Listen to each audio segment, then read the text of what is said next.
Good morning friends. ఉదయం లేయంగానే ఆడవాళ్ళు బ్రహ్మముహూర్తంలో లేచి మొహాన నీళ్ళు చల్లుకొని చిటికెడు కుంకుమ పెట్టుకున్న తర్వాత మిగతా ఏ పనులైనా చేస్తే ఇంటికి చాలా బాగా కలిసి వస్తుంది. ఒకవేళ చిటికెడు కుంకుమ పెట్టుకొని అలవాటు లేని వాళ్ళు, అలాగే వాళ్ళు ఉంటారు కదా, పెట్టుకొని వాళ్ళు ఉంటే లేయంగానే సాల్ట్ డబ్బాలో చేయి పెడితే లక్ష్మీదేవి మంచిగా కలిసి వస్తుంది. కానీ బ్రహ్మముహూర్తంలో లేయడము రోజు సాధ్యం కాదు, అలసిపోతాము, చేయలేని రోజులు ఉంటాయి. కానీ టిఫిన్ నోట్లో పెట్టుకున్నందుకు ప్రతిరోజు నేను బ్రహ్మముహూర్తంలోనే లేయాలి, చేయలేకపోతున్నాను ఫ్రెండ్స్. ఒక్కొక్కసారి చాలా ఇబ్బంది అయిపోతుంది. కానీ మీరిచ్చే చిన్న లైక్ వల్ల నా కష్టం కొంచెం తీరి నాకు ఫ్యామిలీకి హెల్ప్ అవుతుందని ఎదురు చూస్తున్నా. ఎంత కష్టమైనా సరే, ఎన్ని పనులున్నా నేను వీడియో అప్లోడ్ చేస్తున్నాను. మీరు ఒక చిన్న లైక్ ఇచ్చుంటే నా ఛానల్ కూడా గ్రోత్ పెరిగి ఉండేది ఫ్రెండ్స్.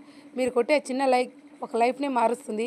ప్లీజ్ మన ఛానల్ కూడా చూసే వాళ్ళు ఎవరైనా సరే ఈ వీడియో చూసే ముందు ఒక చిన్న లైక్ చేయండి ఫ్రెండ్స్. పొద్దున్న అయితే ఇడ్లీ చేస్తున్నా ఫ్రెండ్స్. ఓట్లు పెట్టుకున్న వాళ్ళకు బెస్ట్ ఏమన్నా మిగులుతుంది ఓట్ల మీద అనుకుంటే ఇడ్లీ మీదనే ఫ్రెండ్స్. ఇడ్లీ పెట్టుకుంటే ఇడ్లీ పెట్టుబడి తక్కువ కాబట్టి ₹1 మిగులుతుంది. సబ్స్క్రైబ్ టు మన ఛానల్.